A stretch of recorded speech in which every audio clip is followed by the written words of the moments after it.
नमस्कार दोस्तों, स्वागत है आप सभी का हमारे YouTube चैनल इन्फो कैप्सूल पर। एक बार फिर से मैं अमन सर आप सभी के लिए पॉलिटिकल साइंस का पार्ट 2 जो कि हिस्टोरिकल बैकग्राउंड पार्ट 1 में पढ़ा चुका था, उसी का मैं पार्ट 2 लेकर आया हूँ। ठीक है, और इसे कंटिन्यू करता हूँ। आई होप कि आप सभी लोग तैयार होंगे। चैनल को जो लोग नहीं सब्सक्राइब किए हों, जो लोग पहली बार आ रहे हों, प्लीज़ सब्सक्राइब कर लीजिए। हम लोगों का एक ऐप भी है, ठीक है, एप्लीकेशन के माध्यम से भी आपको पढ़ाया जाता है और यहाँ पे टेस्ट सीरीज भी दी जाती है। और ये भी याद रखें कि मैं पॉलिटिकल साइंस जो भी पढ़ा रहा हूँ, मैं एक यूपीएसआई को वनडे एग्जाम्स को ध्यान में रखते हुए पढ़ा रहा हूँ, इसलिए बहुत ज़्यादा डिटेल में नहीं जाऊँगा। लेकिन मैं ऐसा कोई भी चीज़ है नहीं जो छोड़ दूँगा, ठीक है, मैं छोड़ूंगा भी नहीं और मैं बहुत ज़्यादा डिटेल में भी नहीं जाऊँगा। और अगर आपको डिटेल में जानना होगा तो उसके लिए आप मैसेज कर दीजिएगा, इसी पर कमेंट कर दीजिएगा और हम डिटेल में एक क्लास उसके लिए लेकर चले आएंगे। ठीक है, तो हम लोग शुरू करते हैं आज, लेकिन रिवीजन से शुरू करेंगे। किससे? रिवीजन से। जो मैंने पहले क्लास में पिछली क्लास में पढ़ाया है उसका एक बार रिवीजन कर लेते हैं, क्योंकि हम जानते हैं कि आप लोग अभी थोड़ा सा भूल गए होंगे। ठीक है, कई दिनों बाद ये क्लास आ रही है दोबारा, तो आप लोग भूल गए होंगे थोड़ा सा। मैं क्षमा चाहता हूँ इसके लिए, कुछ प्रॉब्लम आने की, कुछ दिक्कत आने की वजह से मैंने क्लास पोस्टपोन कर दिया था। ठीक है, तो चलिए हम लोग शुरू करते हैं अपना एक नया लेक्चर। ठीक है, और अपना एक रिवीजन, पहले एक रिवीजन कर लेते हैं, फिर अपना आगे का टॉपिक शुरू करेंगे। ठीक है, तो रिवीजन में देखिए मैं अभी क्या क्या पढ़ा चुका था। एक सेकंड,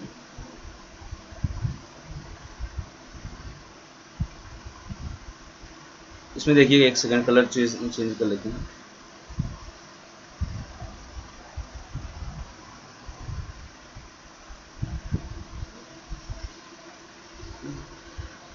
रिवीजन कर रहे हैं हम लोग। इसमें देखिए हम लोग क्या क्या पढ़ चुके थे। सबसे पहला तो हम लोग ये पढ़ चुके थे कि जो भी 1600 एडी में क्या आया, ईस्ट इंडिया कंपनी आई है। ठीक है, ईस्ट इंडिया कंपनी कब आई है इंडिया में? 1600 एडी में आई है। इसके लिए क्या बना है?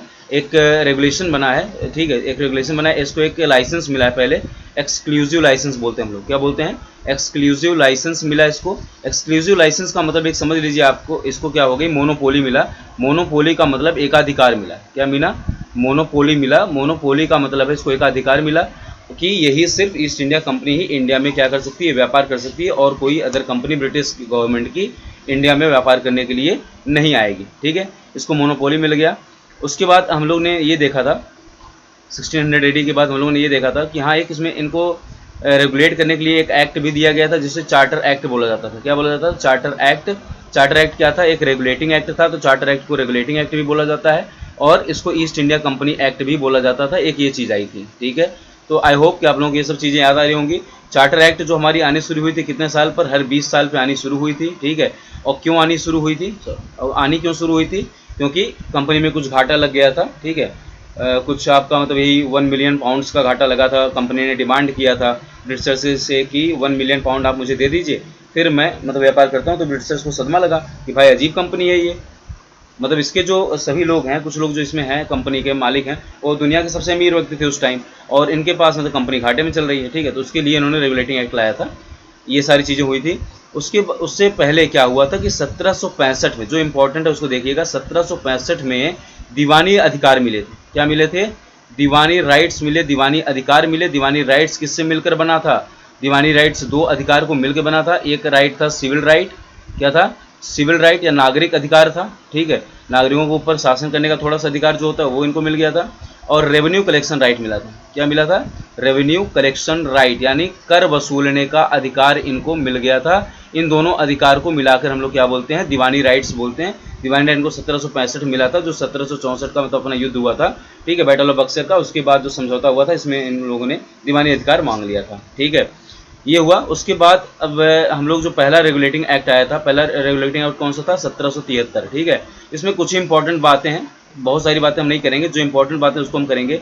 इसमें सबसे इंपॉर्टेंट था कि 1774 का सुप्रीम कोर्ट की स्थापना। 1774 में सुप्रीम कोर्ट की स्थापना कहाँ पर हुई? सुप्रीम कोर्ट की स्थापना, सुप्रीम कोर्ट की स्थापना हुई वेस्ट बंगाल में। वेस्ट बंगाल में कहाँ पर? वेस्ट बंगाल में कहाँ पर? फोर्ट विलियम्स में, जहाँ पर बना था फोर्ट विलियम्स, फोर्ट विलियम्स में हुआ था। और इसमें कितने जज थे ये पूछ लिया जाता है। ठीक है, सुप्रीम कोर्ट जो पहले बनी थी इसमें कितने जज थे? तो 4 जज थे। कितने जज थे? 4 जज थे। और 4 जजों में जो मेन जज थे, चीफ जस्टिस जो थे, चीफ जस्टिस का नाम क्या था? ठीक है, चीफ जस्टिस का क्या नाम था? इम्फे, सर जॉर्ज इलाई इम्फे, सर जॉर्ज इलाई इम्फे। ठीक है। ये सुप्रीम कोर्ट इनका नाम था, सर जॉर्ज इलाई इम्फे इनका नाम हो गया था, ठीक है, नाम क्या हो गया था, इनका नाम ही था। उसके बाद हम लोगों ने क्या देखा था, ये देखिए एक लाइन में मैंने सब कुछ बता दिया आपको, एक लाइन में मैंने सब कुछ बता दिया। 1773 रेगुलेटिंग एक्ट में 1774 का सुप्रीम कोर्ट की स्थापना वेस्ट बंगाल का वो मतलब इसमें बना था, वेस्ट बंगाल में फोर्ट विलियम्स में बना था। फोर्ट विलियम्स में इसमें 4 जजेस थे, एक इसमें से जो मेन जज थे सर जॉर्ज इलाई इम्फे थे, और एक इसका जो सेकंड मेन पॉइंट था इसमें कि सेंट्रलाइजेशन स्टार्टेड हुआ था। सेंट्रलाइजेशन स्टार्टेड मैंने बोला था, ठीक है, सेंट्रलाइजेशन स्टार्टेड मतलब ये चालू हो गया था 1773 में।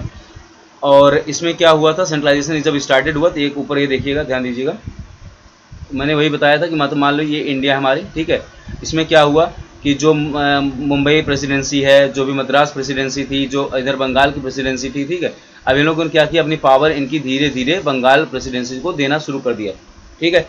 अब ये इसी सेंट्रलाइजेशन स्टार्टेड होने की वजह से जो ये बंगाल प्रेसिडेंसी वाली पावर थी, अब इसमें क्या हो गया था, जो बंगाल के गवर्नर थे, जो अभी तक तीनों जगह के गवर्नर होते थे, वो गवर्नर जनरल कहे जाने के लगे, governor general of Bengal, governor general of Bengal के नाम से जाने लगे। और पहला बंगाल के गवर्नर जनरल कौन थे, ठीक है, ये इंपॉर्टेंट है, नीचे देखिएगा कौन थे, वैरन हेस्टिंग्स।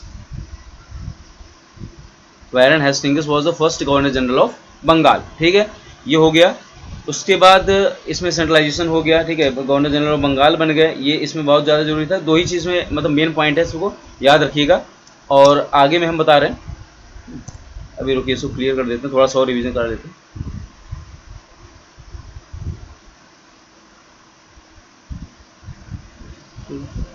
अब इसमें देखिएगा 1700 क्या हो गया हमारा, मतलब 73 का रेगुलेटिंग एक्ट आ गया। उसके बाद क्या हुआ था, जब सुप्रीम कोर्ट बन गई ना, अब सुप्रीम कोर्ट का समझौता कराना था सुप्रीम कोर्ट और गवर्नर जनरल बंगाल के, गवर्नर जनरल ऑफ बंगाल के, मतलब इसमें समझौता कराना था। इस समझौते के लिए एक एक्ट आया हमारा, सेटलमेंट एक्ट। क्या नाम था उसका, सेटलमेंट एक्ट नाम था। सेटलमेंट एक्ट कब आया है, 1781 में। कब आया है ये, 1781 में ये सेटलमेंट एक्ट आया, ठीक है।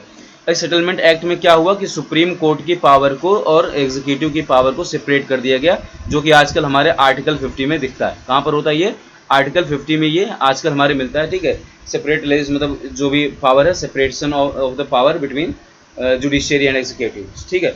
तो ये जो हमारे हो गए, ये हमारा हो गया सुप्रीम कोर्ट में और एग्जीक्यूटिव में, मतलब ये इनका जो सेपरेशन हो गया, पावर का बंटवारा हो गया। बस यही समझौता था कि इनके काम हस्तक्षेप ना करें। ज़्यादा डिटेल में अगर आपको देखना हो तो पिछला आप लेक्चर जाके दे सकते हैं, बहुत ही डिटेल में, बहुत ही अच्छे से मैंने समझाया एक एक चीज़ को, ठीक है। अब इसमें हम लोग चलते हैं कि हाँ, ये एक्ट आ गया हमारा, ठीक है, सेटलमेंट एक्ट हो गया। सेटलमेंट एक्ट के बाद हमारा क्या हुआ, 1781 का सेटलमेंट एक्ट आया। उसके बाद एक इंपॉर्टेंट एक्ट आया, इसमें कुछ वो दिक्कत आने लगी। तो जो इंपॉर्टेंट एक्ट था उसका नाम क्या है, पिट्स इंडिया एक्ट। क्या है, पिट्स इंडिया एक्ट, ठीक है। एक पिट्स थे, पिट्स द यंगर नाम से थे, उन्होंने अपना मतलब एक एक्ट जारी किया था, तो उन्हीं के नाम से एक्ट पड़ गया, पिट्स इंडिया एक्ट पड़ गया, पिट्स एक्ट बोला जाता है इसको। ये कब आया है, इसका डेट ही बहुत इंपॉर्टेंट है, 1784 में, ठीक है। कब आया था, 1784 में आया था। मैं देखो एक क्रोनोलॉजिकल ऑर्डर में सब कुछ बता रहा हूँ, ठीक है, तो आपको याद होना चाहिए, क्रमानुसार मैं पढ़ा रहा हूँ। मैंने पहले 1600 बताया होगा, ठीक है, 1600 के बाद 1765 बताया होगा, 1765 के बाद 1773 बताया, 1773 के बाद 1781 बताया, 1781 के बाद 1750-84 बताया, ठीक है। अब इसी वजह से मैं ऐसे डेट वाइज चलता रहूँगा, आप लोग घबराइए नहीं, बिल्कुल इसको सिर्फ देखते रहिए, ठीक है। पिट्स इंडिया एक्ट आया। पिट्स इंडिया एक्ट में 1784 वाला जो आया था, इसमें क्या हो गया, एक बहुत इंपॉर्टेंट पॉइंट था इसमें, डबल गवर्नमेंट बना। क्या बना, डबल गवर्नमेंट, ठीक है। इस डबल गवर्नमेंट में क्या था, डबल गवर्नमेंट मतलब क्या था, इसमें दो बोर्ड बनाए गए। एक बनाया गया बोर्ड ऑफ कंट्रोल, क्या बनाया गया, बोर्ड ऑफ कंट्रोल, ठीक है, और एक था काउंसिल ऑफ, इसका court of directors, court of directors, ठीक है। बोर्ड ऑफ कंट्रोल और कोर्ट ऑफ डायरेक्टर्स बनाया गया। जो बोर्ड ऑफ कंट्रोल था, ये कौन से फैसले देखता है, एडमिनिस्ट्रेटिव फैसले देखता, मतलब जो प्रशासनिक व्यवस्थाएं होती है, जो प्रशासनिक फैसले होते हैं, वो बोर्ड ऑफ कंट्रोल देखता, ठीक है। और जो व्यापार से संबंधित, बिजनेस से संबंधित, कॉमर्स से संबंधित जो भी फैसले होते हैं, उसको कौन देखता, कोर्ट ऑफ डायरेक्टर्स देखता। इन दोनों को मिला करके, इन दोनों की पावर को मिला करके एक पावर बनाई गई थी, जिसको कहा जाता था सेक्रेटरी काउंसिल ऑफ इंडिया, ठीक है। स्पेलिंग थोड़ा सा देख लीजिए, सेक्रेटरी काउंसिल ऑफ इंडिया बनाई गई। ये बहुत पावरफुल काउंसिल था, ठीक है। तो एक इनसे इन दोनों को बोर्ड को बना करके डबल गवर्नमेंट आई है। डबल गवर्नमेंट के बाद ये सब चीज़ें आ गई हैं, ठीक है। सेक्रेटरी काउंसिल ऑफ इंडिया आ गया है, इसमें बस यही याद रखिएगा। उसके बाद हम लोग चलते हैं अगले पे, ठीक है, जो मतलब अगला, इसको रुकिए रेस कर लेते हैं। 1784 तक आ गए हैं। अगला कोई बता सकता है क्या था? अगला रेगुलेटिंग एक्ट पढ़ेंगे। रेगुलेटिंग एक्ट कौन सा? 1813 वाला। कौन सा पढ़ेंगे? 1813 वाला। 1793 वाला इतना इंपॉर्टेंट नहीं है, उसको नहीं पढ़ेंगे। 1813 वाला जो रेगुलेटिंग एक्ट है उसके बारे में देख लेते हैं। ये भी थोड़ा सा इंपॉर्टेंट है, इसमें 3-4 चीज़ें हम लोग देख लेते हैं। इसमें क्या स्टार्ट हुआ था? एजुकेशन का लालच दिया गया था कि भैया आप लोग 1 लाख रुपए मतलब आपको दिया जाएगा सालीना, ठीक है, और आपके बच्चों को एजुकेट किया जाएगा। इसी में जो है अलाउ किया गया था क्रिश्चियन मिशनरीज़ को, ठीक है, क्रिश्चियंस को अलाउ किया गया कि वो आकर के क्या करेंगे, यहाँ पर अपना व्यापार प्रचार प्रसार करेंगे, ठीक है, क्रिश्चियन मिशनरीज़ को अलाउ किया गया। ये 2 चीज़ें हो गई थी इसमें।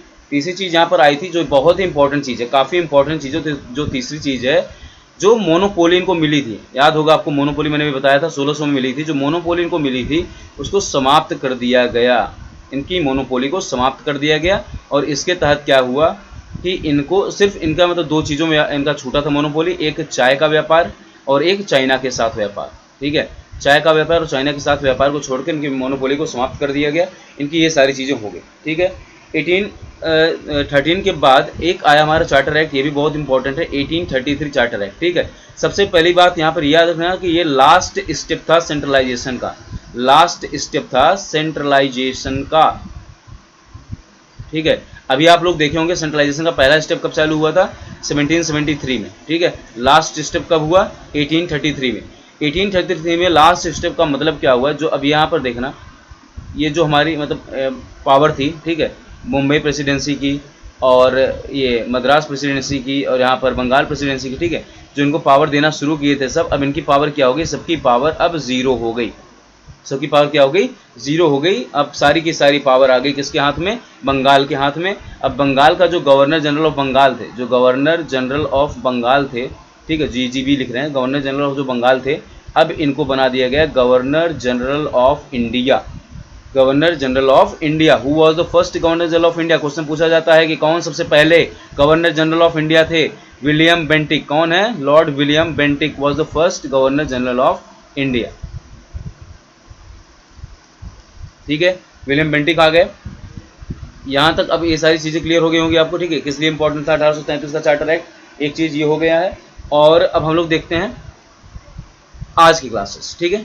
1853 इसमें एक बता देते हैं, 1853 इतना इंपॉर्टेंट नहीं है, लास्ट चार्टर एक्ट है, ठीक है, 1853 वाला ये लास्ट चार्टर एक्ट था, ये याद रख लीजिएगा, लास्ट चार्टर एक्ट। इसमें ब्रिटिश को मतलब अलाउ कर दिया गया था कि वो अपनी जितनी भी टेरिटरी को फैला सकें उतना फैला सकते हैं, ठीक है। ये सारी चीज़ें हो गई थी, लास्ट चार्टर एक्ट हो गया था, घोषित हो गया था, उसमें कुछ ज़्यादा इसमें नहीं था, ठीक है। और इसमें हाँ एक इंपॉर्टेंट चीज़ थी, इसमें एक बहुत इंपॉर्टेंट था कि अब यहाँ से सिविल सर्विसेज जो थे, ठीक है, कोवेनेटेड सिविल सर्विसेज, कोवेनेटेड जो सिविल सर्विसेज थे उसको ओपन एग्जाम कर दिया गया, सभी उसमें अलाउ हो गया, ठीक है, ओपन एग्जामिनेशन हो गया।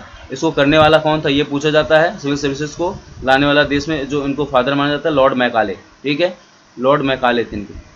ये चीज़ें हो गई। अब हम लोग चलते हैं आज के टॉपिक पे, ठीक है। जिनको देखो मैंने ये सब सारी चीज़ें रिवीजन कराई हैं ताकि आपको पुरानी चीज़ें याद हो जाए, हम लोग कहाँ तक पढ़ चुके थे। आज हम लोग क्या पढ़ेंगे? आगे पढ़ेंगे, ठीक है। अब जो पढ़ेंगे आगे उसमें क्या आएगी? थोड़ी सी क्रांति आएगी। अब थोड़ा सा फर्स्ट वॉर ऑफ इंडिपेंडेंस आ चुका था जिसको सिपाही म्यूटिनी के नाम से भी जाना जाता है, ठीक है। उसके बाद क्या हुआ? सन 57 का जो हुआ था वो बहुत ज़्यादा प्रभाव डाला है, बहुत ज़्यादा प्रभाव डाला है ब्रिटिश गवर्नमेंट पर, ठीक है। अब उसका काफ़ी रोल देखने को मिल रहा है। वही रोल देखने को जो मिला है वो क्या है? हमारा गवर्नमेंट ऑफ इंडिया एक्ट 1858। क्या है? Government of India act 1858। ये सबसे पहला गवर्नमेंट ऑफ इंडिया एक्ट पारित हुआ है। तो पूछा जाता है कि सबसे पहला गवर्नमेंट ऑफ इंडिया एक्ट कौन सा था? तो आप लोग क्या जवाब देंगे? 1858 था, ठीक है, 1858 था। बहुत लोग 1990 मानने लगते हैं, ये सब चीज़ें गलती मत कीजिएगा। 1858 was the first government of India act which was passed after the first war of independence, ठीक है। सबसे पहले वो जो वॉर ऑफ इंडिपेंडेंस वो लोग बोलते हैं, वो लोग सिपाही म्यूटिनी बोलते हैं, जो भी बोलो, 1857 की क्रांति के बाद जो पास हुआ वो सबसे पहला गवर्नमेंट ऑफ इंडिया एक्ट था। इसमें इसने पूरा तरह से हिला दिया था ब्रिटिश पार्लियामेंट को, ठीक है। इसमें क्या क्या चीज़ें आई, क्या क्या बदलाव हुए, बहुत बड़े तौर पे बदलाव होना शुरू हो गए।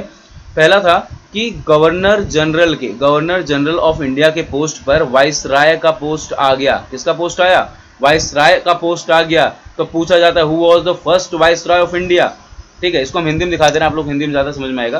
तो इसमें पूछा जाता है कि सबसे पहला वायसराय कौन था, सबसे पहला वायसराय कौन था इंडिया में, लॉर्ड कैनिंग। कौन था, लॉर्ड कैनिंग था, ठीक है। उसके बाद वाली चीजें अभी हम आपको अच्छे से समझाते हैं प्लेन स्लाइड में, ठीक है। इसमें देखिएगा 1800 government of India act, government of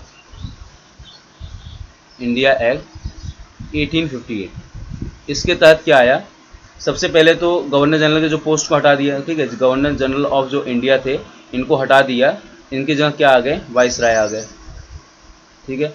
सबसे पहले वाइसराय कौन बन गए, लॉर्ड कैनिंग बन गए, ये भी आप लोग जान लिए, ठीक है। इसके बाद क्या हुआ, अब इसमें एक गुड गवर्नमेंट का वो हुआ, ठीक है। इन्होंने कहा एक्ट ऑफ गुड गवर्नमेंट पास हुआ, इसमें एक्ट ऑफ, इसको एक्ट ऑफ गुड गवर्नमेंट भी कहा जाने लगा, याद रखिएगा, ठीक है। Act of good government, sorry good नहीं लिखा, ठीक है, एक्ट ऑफ गुड गवर्नमेंट। अच्छा ये बताइए गुड गवर्नमेंट भाई क्यों, गुड गवर्नमेंट क्यों, इसका मतलब क्या होता है, गुड गवर्नमेंट मतलब ये होता है कि अच्छे से पहले जो भी सरकार थी सब बेकार थी, ठीक है। ऐसी बात नहीं है। एक्ट ऑफ गुड गवर्नमेंट का मतलब क्या है, ठीक है, इसको समझिएगा। एंसरेबल गवर्नमेंट, क्या है, एंसरेबल गवर्नमेंट, ठीक है। एंसरेबल गवर्नमेंट का मतलब क्या हुआ, एंसरेबल गवर्नमेंट का मतलब ये देखिए, वहां पे क्या हुआ था, ब्रिटिश के पार्लियामेंट में क्या चल रहा था, ब्रिटिश पार्लियामेंट में एक इंडियन काउंसिल वो किया गया था, ठीक है। 15 लोगों का इंडियन काउंसिल टीम बैठाई गई थी, 15 लोग थे उसमें। अब ये लोग क्या करते थे, वहाँ के सेक्रेटरी काउंसिल को वो करते थे, जो भी वहाँ के सेक्रेटरी काउंसिल थे उनको ये जवाब देते, ठीक है। जो ये आंसरेबल गवर्नमेंट है, मतलब इसका क्या हुआ, कोई भी यहाँ पर एक व्यक्ति है, ठीक है, इंडिया में, उसको कोई परेशानी होती है, वो वायसराय को कहता है, किसको कहता है, इंडिया में वायसराय को बोलेगा।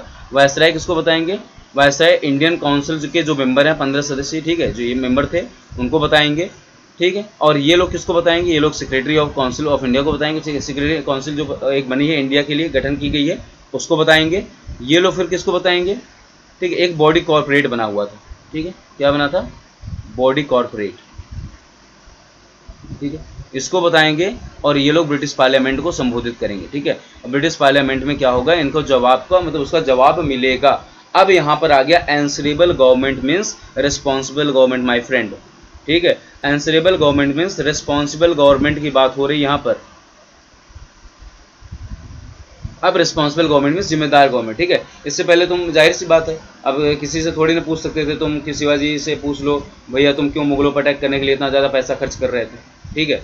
तो अब जो पैसा ज़्यादा खर्च हो रहा है उसको तुम जवाब नहीं मांग सकते थे, ठीक है। तो ये सब चीज़ें पिछले मतलब ये जाहिर सी बात है पहले होती नहीं थी, तो अब ये सारी चीज़ें होने लगी कि आप जो है मतलब ये आपका जो ये गवर्नमेंट है ये आंसरेबल गवर्नमेंट है। हाँ वो बात अलग है कि सिर्फ पेपर पे हुआ है, ये सब सारी चीज़ें सिर्फ पेपर पे हो रही हैं, वो बात अलग है। बट मतलब एक ऐसा दिखावा दिया गया है, एक बताया गया है कि ये सब आंसरेबल गवर्नमेंट होगी, ठीक है, ये सारी चीज़ें होगी, ये सारी चीज़ें काफ़ी चीज़ें इसमें बताई गई। और इसमें देखना अगली चीज़ क्या हुई थी कि यहीं पर जो क्वीन विक्टोरिया थी, ठीक है, क्वीन विक्टोरिया ने अपने आप को एम्प्रेस ऑफ इंडिया घोषित किया, एम्प्रेस ऑफ इंडिया घोषित किया। प्रोक्लेमेशन आया था 1858 का जो प्रोक्लेमेशन था, ठीक है, 1858 प्रोक्लेमेशन किया था। कहाँ पर किया था ये पूछा जाता है, तो याद रखना इलाहाबाद, ठीक है, इलाहाबाद जो आजकल के प्रयागराज के रूप में जाना जाएगा, ठीक है। यहाँ पर क्वीन विक्टोरिया का प्रोक्लेमेशन हुआ था कि उन्होंने अपने आप को यहाँ पर प्रोक्लेमेशन दिया और क्या बोला कि मैं यहाँ के एम्प्रेस हूँ, एम्प्रेस ऑफ इंडिया हूँ, ठीक है।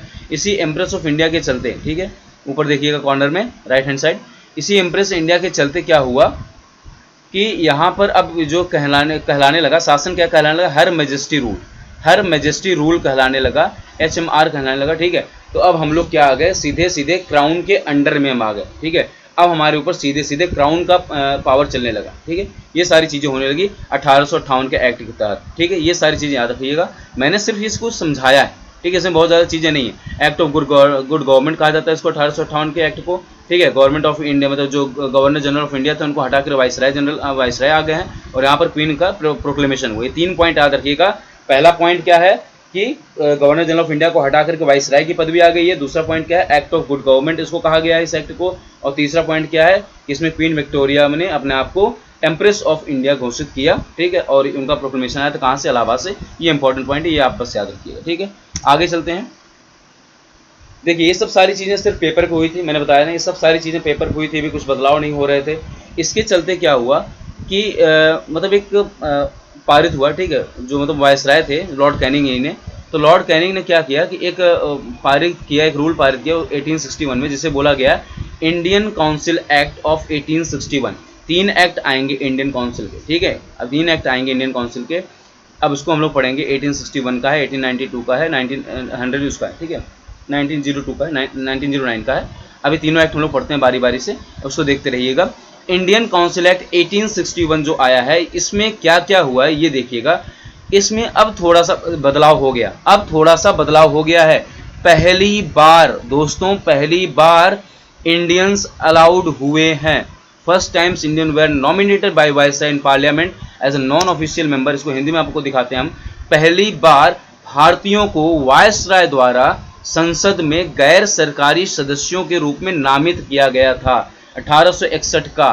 दोस्तों पहली बार अब हम लोग संसद में बैठेंगे, ठीक है, एज नॉन ऑफिशियल मेंबर बैठेंगे। कोई बात नहीं, नॉन ऑफिशियल मेंबर बैठने, तो अभी बैठना तो शुरू किए हैं ना, अभी तो बैठ ही नहीं रहे थे हम, अब बैठना शुरू किए हैं, ठीक है। तो पहली बार इन्होंने 1861 में इंडियन को बैठाने शुरू किया, और इसी 1861 के तहत, इसी 1861 इंडियन काउंसिल एक्ट परिषद भारतीय परिषद नियम के तहत, अधिनियम के तहत क्या हुआ था कि जो गवर्नर, जो वायसराय थे, इन्होंने अब डिसेंट्रलाइजेशन स्टार्ट किया। डिसेंट्रलाइजेशन माने विकेंद्रीकरण, यानी जो पावर अब एक लोगों के पास थी उसको इन्होंने बांटना शुरू किया अलग अलग स्टेट को, जो कि आज इंडिया में मौजूद है। एक सेंटर है, सेंटर का अपनी पावर है, और स्टेट्स हैं, स्टेट्स की भी अपनी पावर है। ये जो है स्टार्ट हुआ कब? 1861 से, ठीक है, 1861 से। तो मैं अब इन एक चीज़ को थोड़ा सा रिवाइज करा देता हूँ फिर से।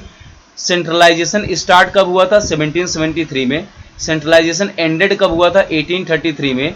डिसेंट्रलाइजेशन स्टार्ट कब हुआ? 1861 में। और डिसेंट्रलाइजेशन एंडेड कब होगा? 1935 में, ठीक है, 1935 में गवर्नमेंट ऑफ इंडिया 1935 के तहत डिसेंट्रलाइजेशन हमारी समाप्त होती है, ठीक है। तो ये चारों डेट आप याद रखिएगा। सेंट्रलाइजेशन स्टार्टेड, सेंट्रलाइजेशन मतलब कंप्लीटेड, फिर सेंट्रलाइजेशन डिसेंट्रलाइजेशन स्टार्टेड, और डिसेंट्रलाइजेशन कंप्लीटेड, ठीक है। अब चलते हैं इसमें। हाँ, इसमें एक बहुत इंपॉर्टेंट थी, ऑर्डिनेंस सिस्टम भी आया, जिसे अध्यादेश बोलते हैं, ऑर्डिनेंस सिस्टम, ठीक है। ये पहले भी 6 मंथ के लिए था, अभी भी 6 मंथ के लिए ही है, ठीक है। ऑर्डिनेंस सिस्टम व्यवस्था आई। ऑर्डिनेंस सिस्टम किस एक्ट के तहत आई है? याद रखिएगा, 1861 एक्ट के तहत ऑर्डिनेंस सिस्टम आई है, ठीक है। अभी हम लोग क्या क्या पढ़ चुके हैं? अभी हम लोग आप देखे होंगे कि, एक सेकंड पहले 1892 का पढ़ लेते हैं, उसके बाद उसको हम रिवाइज करते हैं, ठीक है, हम लोगों ने क्या क्या पढ़ा। इसमें आता है पहले इंडियन काउंसिल एक्ट 1892 वाला जो आया है, ठीक है, 1892 आएगा, उसके बाद हमारा 1909 वाला आएगा। 3 एक्ट ये हैं, ठीक है। इसमें देखिएगा, इसको हिंदी में हम कर लेते हैं।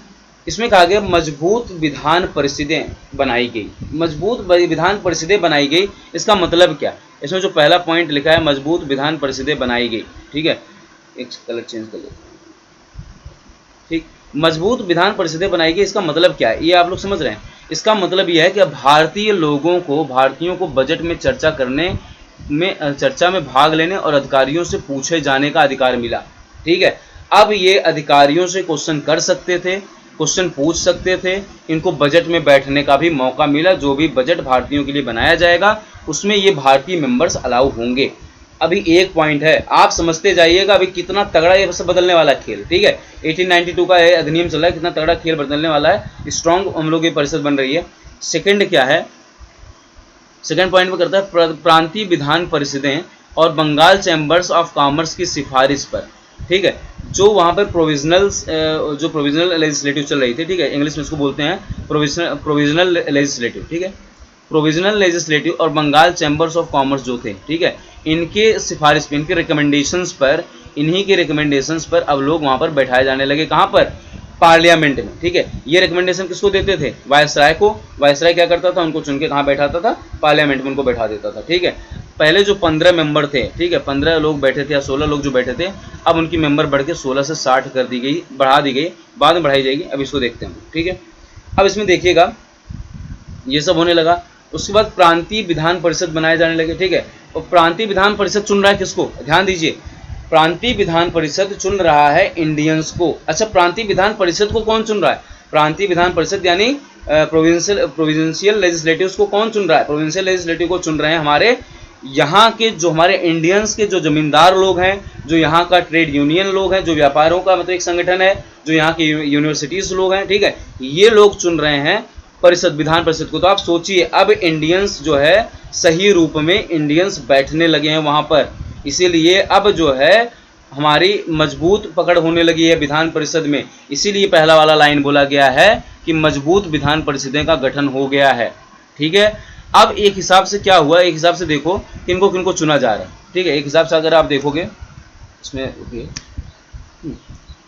किनको किनको चुना जा रहा है कि पहले देखो इसमें वायसराय नॉमिनेट करता है। ठीक है, वायसराय नॉमिनेट किनको करता है? कुछ इंडियंस को नॉमिनेट करता है, कहाँ पे बैठाने के लिए? पार्लियामेंट में। ठीक है, अब इंडियंस को जब नॉमिनेट करेगा पार्लियामेंट में बैठाने के लिए, अब इन इंडियंस को देगा कौन? प्रोविंशियल लेजिस्लेटिव के लोग और बंगाल ऑफ चैम्बर्स के लोग। ठीक है, अब इन बंगाल ऑफ चैम्बर्स और प्रोविंशियल लेजिस्लेटिव को चुनेगा कौन? चुनेंगे यहाँ के जमींदार, ट्रेड यूनियंस और यहाँ के जो यूनिवर्सिटीज़ हैं। ठीक है, ये लोग चुन करके वहाँ पर इनको बैठाएंगे। अब ये लोग जो जमींदार वगैरह ये प्योर इंडियंस हैं, तो अब यहाँ से ये लोगों ने सच रूप में, असली रूप में मतलब इंडियंस अब बैठना शुरू कर दिए वहाँ पर। ठीक है, तो एक हिसाब से क्या हो रहा है कि मतलब इलेक्शन ही हो रहा है ना, एक हिसाब से इलेक्शन हो रहा है। तो 1892 में ही कहा जाता है कि एक प्रकार से इनडायरेक्ट इलेक्शन का प्रावधान आ गया था। किसका इलेक्शन का आ गया था? इनडायरेक्ट इलेक्शन का प्रावधान 1892 में आ चुका था। ठीक है, ये चीज़ें हो गई। इसे अप्रत्यक्ष चुनाव के रूप में भी समझा जाने लगा था। ठीक है, बस ये चीज़ें थी इसमें। अब इसके बाद हम लोग जो अगला एक्ट आया है, आज का आखिरी एक्ट है। ठीक है, हम क्लास को बहुत लंबा नहीं खींचना चाहते हैं। जो आज का आखिरी एक्ट है वो क्या है? Indian council act 1909। क्या है? Indian council act 1909। इसको हम दिखा देते हैं यहाँ पर हिंदी में। भारतीय परिषद अधिनियम 1909।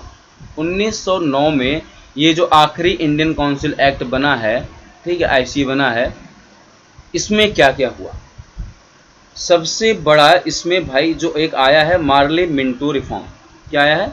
Morley Minto reforms. ठीक है, अब इसको हम थोड़ा सा अच्छे से समझाते हैं। इस अधिनियम को थोड़ा सा आपको अच्छे से समझाने के लिए मैंने ब्लैंक पेज भी रखा हुआ है। ठीक है, इसमें आया है मॉर्ले मिंटो रिफॉर्म। मॉर्ले कौन है? मॉर्ले हैं secretary council of India. Secretary council of India. आपको याद होगा कि इसका गठन कब हुआ था? मैंने अभी एक बोला था, एक पिट्स इंडिया एक्ट आया था शायद। पिट्स इंडिया एक्ट कब आया था? कब आया था पिट्स इंडिया एक्ट? 1784 में। इसमें दो बोर्ड बने थे, डबल गवर्नमेंट बनी थी, मैंने बताया था ना, डबल गवर्नमेंट बनी थी। पहली गवर्नमेंट क्या बनी थी? Board of control. Board of control. दूसरी जो गवर्नमेंट बनी थी वो क्या बनी थी हमारी? Court of directors. Court of directors. ठीक है, ये दो चीजें बन गई थी।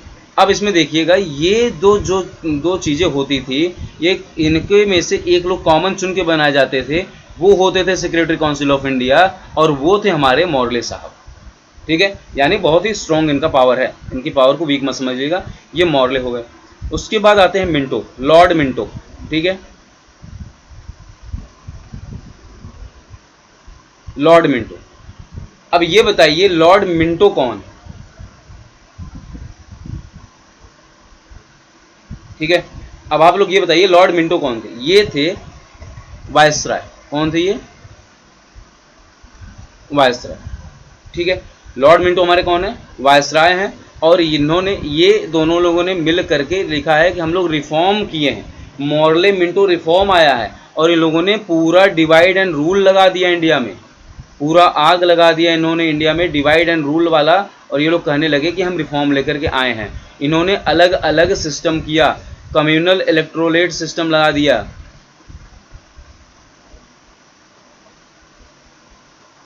ठीक है, कम्युनल इलेक्ट्रोरेट सिस्टम ला दिया इन्होंने भाई साहब, पूरा मारा, गुड़ गोबर का डाला। ठीक है, मुस्लिम लीग की स्थापना जो हुई थी ना 1905 में, उसी लोग मतलब इन्होंने उसका फायदा उठाया मुस्लिम लीग का, और इन्होंने क्या किया, मुस्लिम लोगों को एक अलग से अधिकार दे दिया वोट का।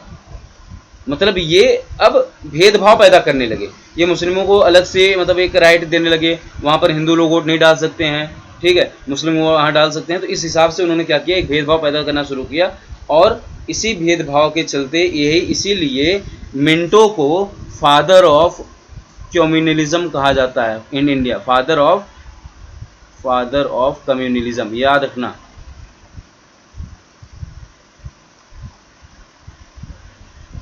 ठीक है, मिंटो साहब की ये बहुत बड़ी जो इन्होंने मतलब ये सुधार लाने के लालच दे करके जो बहुत बड़ा डिवाइड एंड रूल साबित किया था, इसको गांधी जी भी ने बोला है कि इन्होंने मारा है, सर्वनाश कर दिया।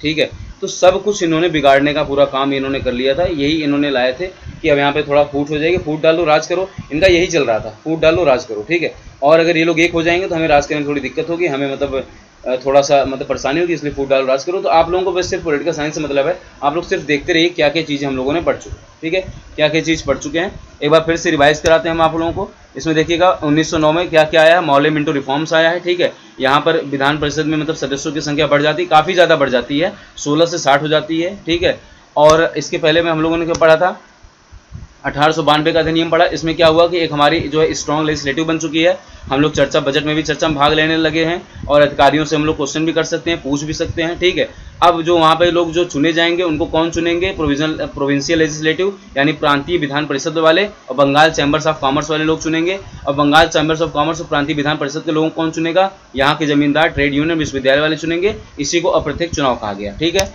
एक ये हो गया था। इसके पहले हम लोगों ने जो पढ़ा था कौन सा एक्ट, 1861 वाला। ठीक है, इसमें पहली बार भारतीयों को नॉन ऑफिशियल मेंबर के तहत मतलब एक रूप में 15 मतलब लोगों को वहाँ पर चुना, 3 लोगों को पहले चुना गया, सॉरी 15 लोगों ने 3 लोगों को पहले चुना गया था।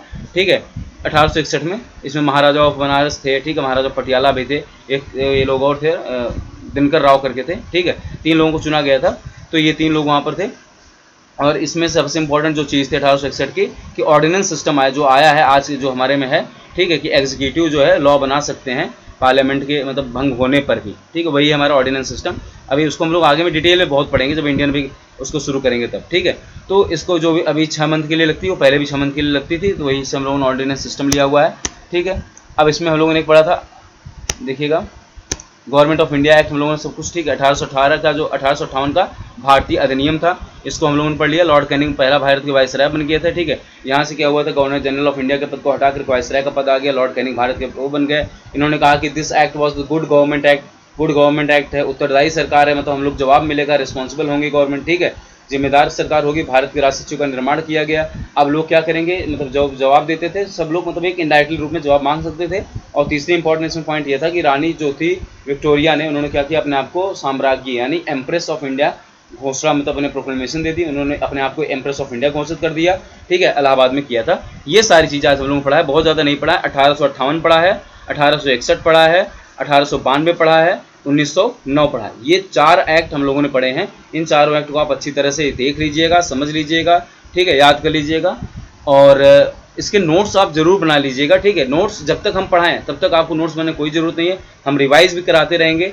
अगला मतलब जब पढ़ाएंगे तो हम इसको पिछले रिवाइज करा देंगे। तो आप सभी लोग बने रहिए हमारे चैनल पे। आई होप आप लोगों को अच्छा लगा होगा, ये सारी चीज़ें समझ में आई होंगी। ठीक है, अब जो हमारा अगला लेक्चर आएगा वो रोड मैप टू मतलब इंडियन स्ट्रगल्स का जो मतलब एक रोड मैप मिला है, और जो हम लोग इंडिपेंडेंस का जो एक रोड मैप मिला है उसके ऊपर हम चर्चा करेंगे। ठीक है, और उसमें हम बताएंगे कि कैसे क्या चीज़ें बदली हैं, गांधी जी का जो भी आगमन होगा उसको हम बताएंगे। ठीक है, 1915 में।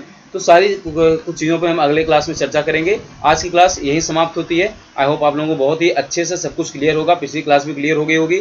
ठीक है, जो लोग देखे होंगे, जो लोग नहीं देखे होंगे जाकर देख लें उससे। ठीक है, और हम लोग जो है मतलब एक अच्छे तरीके से पढ़ाएंगे, आप लोग फंसेंगे नहीं, बिल्कुल भी नहीं फंसेंगे, हम बता रहे हैं, कोई चीज़ छोड़ेंगे नहीं, और बहुत ज़्यादा डिटेल में भी नहीं पढ़ाएंगे। यूपीएसआई के लिए जो है मतलब क्या होता है, थोड़ा सा ज़्यादा पूछा जाता है, थोड़ा ज़्यादा डीप में पूछा जाता है, तो इसलिए हम थोड़ा सा एलोब्रेट करके पढ़ा रहे हैं। तो आप लोग उसको ध्यान दीजिए। ठीक है, और अच्छे से पढ़ाई कीजिए, बस यही उम्मीद करता हूँ आप सबसे। ठीक है, धन्यवाद। आप सब इस हमारे चैनल को ज़रूर सब्सक्राइब करें, ज़रूर से ज़रूर सब्सक्राइब कीजिए। आपको बहुत बेस्ट से बेस्ट सुविधाएं दी जा रही हैं। ठीक है, बहुत ही कम रेट में दी जा रही हैं, बहुत बेस्ट से बेस्ट सुविधाएं दी जा रही हैं। तो आप लोग सब इसको ज़रूर से ज़रूर सब्सक्राइब करें। हम आप लोगों के लिए जल्द ही मैथ का भी लेकर के आएंगे। ठीक है, मैथ्स भी हम पढ़ाएंगे, और पॉलिटिकल साइंस खत्म होगा, जियोग्राफी शुरू करेंगे, फिर मैथ्स मतलब उस मैथ्स साथ साथ में चलता रहेगा हमारा। ठीक है, तो आज की क्लास यहीं समाप्त करते हैं। जय हिंद।